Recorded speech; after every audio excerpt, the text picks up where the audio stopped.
हर गुजरते दिन के साथ तस्वीर वाज़े से वाज़े होती चली जा रही है। पाकिस्तान तहरीक-ए-इंसाफ के पंजाब असम्बली के 26 अरकान के खिलाफ इलेक्शन कमीशन में रेफरेंस चला गया है, जिसका मतलब है कि सिकंदर सुल्तान राजा अनकरीब उन्हें डी-सीट कर देंगे और फिर उनकी जगह पर इलेक्शन होगा मुकम्मल तौर पर धांधली ज़दा, और वहाँ पर नून लीग और पीपल्स पार्टी जीत जाएंगे। और इस वक्त तकरीबन 105-6 लोग हैं पंजाब असम्बली में तहरीक-ए-इंसाफ के, जो कि अब कम होकर 80 या 78 के करीब रह जाएंगे जब ये 26 बंदे भी इलेक्शन कमीशन डी-सीट कर देगा। और इसके बाद फिर अगर फिर तहरीक-ए-इंसाफ ने कोई एहतजाज किया, या फ़र्ज़ करें उनके नाक पर मक्खी बैठ गई वो उन्होंने उड़ाई, या फ़र्ज़ करें कि उन्होंने खड़े होकर ये ना कहा कि मरीम नवाज़ बहुत अच्छी हैं, या फ़र्ज़ करें कि मरीम नवाज़ की तकरीर पर उन्होंने तालियां ना बजाईं, या उनको जाकर उनका शुक्रिया अदा ना किया कि आपने हमारी बेइज्जती की, या इस तरह का कोई भी और गुस्ताखी उन्होंने कर दी, तो उसके नतीजे में पीटीआई के बाकी 80 लोग भी किसी भी वक्त डी-सीट हो जाएंगे और फिर उनकी जगह पर भी इलेक्शन हो जाएगा और वहाँ पर भी नून लीग और पीपल्स पार्टी जीत जाएगी। उसके बाद अली अमीन गंडापुर साहब की हुकूमत का तो मामला बहुत सीधा है। 94 बंदे हैं, पाकिस्तान तहरीक-ए-इंसाफ, सुन्नी इत्तेहाद कौंसल और पीटीआई बैक्ड आज़ाद उम्मीदवार कुल मिलाकर खैबर पख्तूनख्वा असम्बली में, जिनमें से 35 आज़ाद हैं और जो 59 हैं जिनमें से एक सुन्नी इत्तेहाद कौंसल और 58 पीटीआई के हैं, उनके मुतल्लिक आजकल में इलेक्शन कमीशन नोटिस जारी करने ही वाला है कि वो भी पीटीआई बैक्ड नहीं है। सुप्रीम कोर्ट के फैसले की रोशनी में अब वो भी आज़ाद उम्मीदवार हैं। फिर इन 94 में से 19-20 उम्मीदवारों को तोड़ लिया जाएगा, उनके खिलाफ कोई फाइलें शाइलें उन्हें दिखाएंगी एजेंसियाँ और उनको धमकियां देंगी। उनके घरों में कोई कैमरे शैमरे लगे होंगे, कोई उनकी मुबैना किस्म की खौफनाक किस्म की वीडियोज़ आ जाएंगी, उनके बच्चों को में से किसी को उठा लिया जाएगा, किसी के रिश्तेदार को उठा लिया जाएगा, किसी को खुद अगवा कर लिया जाएगा, और यूँ 19-20 बंदे हैं सिर्फ खैबर पख्तूनख्वा असम्बली से, उनको तोड़ लिया जाएगा और उनसे वोट ले लिया जाएगा और यूँ तहरीक अदम एतमाद आ जाएगी खैबर पख्तूनख्वा में भी, और वहाँ से भी गंडापुर साहब से हुकूमत लेकर पीपल्स पार्टी को या नून लीग को या जिसको भी अहले कुव्वत का दिल करेगा वहाँ का वज़ीर आला बना दिया जाएगा। उसके बाद रह गए उमर अयूब साहब, जिनके पास कौमी असम्बली में नशस्त है अपोजिशन लीडर की, तो इनके ख़िलाफ़ भी पंजाब असम्बली के मॉडल को फॉलो करते हुए इलेक्शन कमीशन को कोई रेफरेंस भेजा जाएगा या कह दिया जाएगा कि ये अब सारे आज़ाद उम्मीदवार हैं। आज़ाद उम्मीदवारों का तो अपोजिशन लीडर नहीं होता, तो बिलावल भुट्टो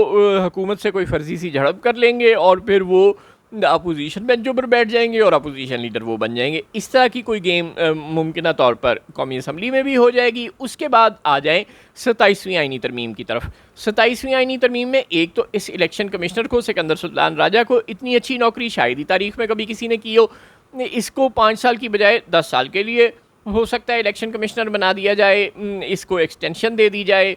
और ये जो कौमी असम्बली के में जो अपोजिशन लीडर होता है उसने वज़ीर आज़म के साथ मिलकर इसका इंतखाब करना होता है, इस असूल को तब्दील कर दिया जाएगा। वज़ीर आज़म, सदर या आर्मी चीफ फील्ड मार्शल मिलकर इसका इंतखाब किया करेंगे अब आइनी तरमीम के मुताबिक, जो अब 27वीं आइनी तरमीम होने जा रही है।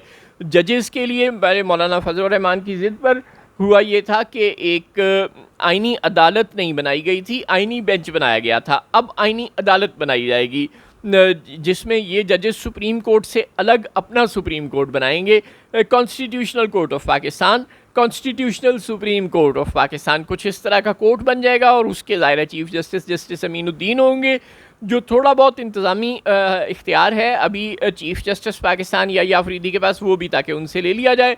मुकम्मल तौर पर कॉन्स्टिट्यूशनल मुकदमात सुनने की अदालत अलग होगी और उसमें ये जो जजेस इस वक्त हैं ये ज़ाहिर हीरे हैं, चुन चुन कर लाए गए हैं और ये अब साबित कर चुके हैं कि ये हुकूमत के वफादार हैं। इन्होंने रिज़र्व सीट्स के केस में, जजेस ट्रांसफ़र केस में जिस तरह के फ़ैसले दिए हैं, तो इनकी मुद्दत मुलाजमत बढ़ाकर या तो 70 साल या ताहयात कर दी जाएगी कि जब तक ये ज़िंदा हैं ये यहीं रहेंगे। हीरे आपको पता है रोज़ रोज़ नहीं मिलते। तो यूँ 27वीं आइनी तरमीम में ये आइनी अदालत बन जाएगी, इन जजों की उम्र ताहयात या 70 साल या 75 साल हो जाएगी और चीफ़ इलेक्शन कमिश्नर अगले 5 साल के लिए एक्सटेंड हो जाएगा। और इस तरह की और जहाँ जहाँ जो जो ज़रूरत पड़ी, मसलन स्पीकर के पास ये इख्तियार होगा कि वो जब चाहे जिस MNA या MPA को चाहे डी-सीट कर सके और इलेक्शन कमीशन उसी वक्त उसको डी नोटिफाई कर देगा। अल्लाह खैर सल्ला।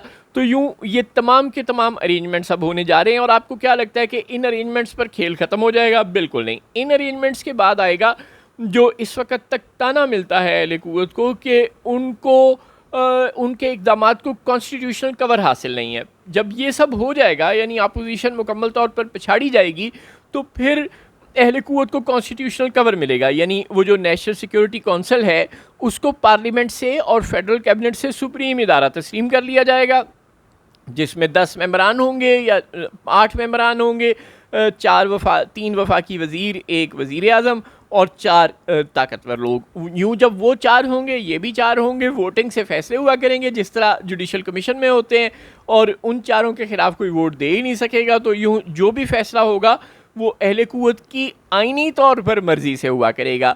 या ये हो सकता है कि फिर वही जो पुराना घिसा पिटा नारा है सदारती निज़ाम वाला, उसको इनेक्ट कर दिया जाए। और ये जो सोच है कि सिर्फ असम्बलियों को 5 की बजाय 10 साल कर दिया जाएगा या 6 साल या 7 साल, तो ऐसा कुछ नहीं होने वाला, क्योंकि मज़ीद ताकत अब सियासतदानों को नहीं मिलेगी। अब मज़ीद ताकत उनको मिलेगी जो बाकी अपने चमचों को ताकतवर बना रहे हैं। जो इलेक्शन कमिश्नर को, जो अदालतों को ताकतवर बना रहे हैं, वो खुद अपनी ताकत में इजाफा ना करें, ऐसा नहीं हो सकता। अब वो अपनी ताकत में भी बराह रास्त इजाफा करेंगे। पहले अपोजिशन की ताकत को और जजों की ताकत को मुकम्मल तौर पर ख़त्म करने के बाद अगला स्टेप यकीनन उनकी अपनी ताकत में इजाफे का होगा, असम्बली की ताकत में इजाफे का नहीं होगा।